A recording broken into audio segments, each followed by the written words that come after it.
On nous reproche souvent d'avoir une terminologie extraordinaire. Le fait est que la terminologie courante a grand besoin d'être corrigée. Et ce n'est pas celle dont nous faisons usage qui est à blâmer. Combien de fois n'entendons-nous pas des chrétiens parler de l'église chinoise, l'église africaine, l'église anglaise?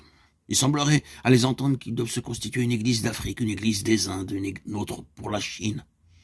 Une telle terminologie est fausse, radicalement, et absolument contraire au Nouveau Testament. Paul n'a jamais tenu un tel langage. L'église est une. Le corps de Christ est un. Et la seule façon d'en parler qui soit juste, c'est de dire en Afrique, l'église. L'église. En Chine, l'église. En Égypte. Des passages comme 1 Corinthiens 16-19, les églises d'Asie vous saluent, qui paraissent infirmer cette manière de voir, la corroborent au contraire. Il s'agit manifestement ici des assemblées locales.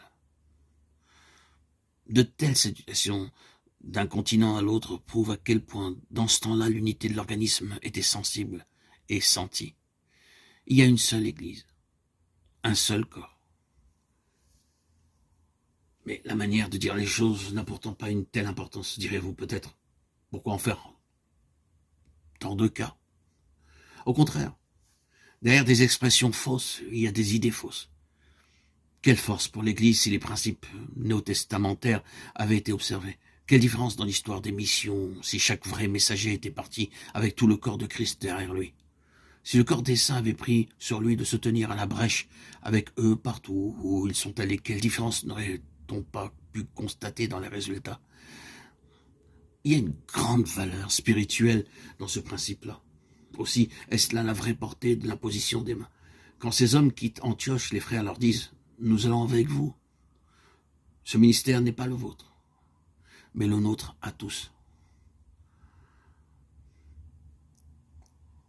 Le témoignage à l'unité du corps est rendu par cet acte d'identification, d'imposition des mains. C'est un témoignage à l'unité exclusive de l'onction. Le Saint-Esprit rend témoignage à cette unité essentielle, de sorte que même un Paul, si grand soit-il, si spécial que fût son élection, même un Paul qui reçut son mandat d'une façon si merveilleuse, ne saurait malgré tout cela commencer son ministère sans autre. Le Seigneur doit l'amener d'abord à reconnaître que la carrière qui va s'ouvrir pour lui est la carrière du corps de Christ tout entier, que loin de lui appartenir en propre, son ministère sera le ministère du corps et non le sien.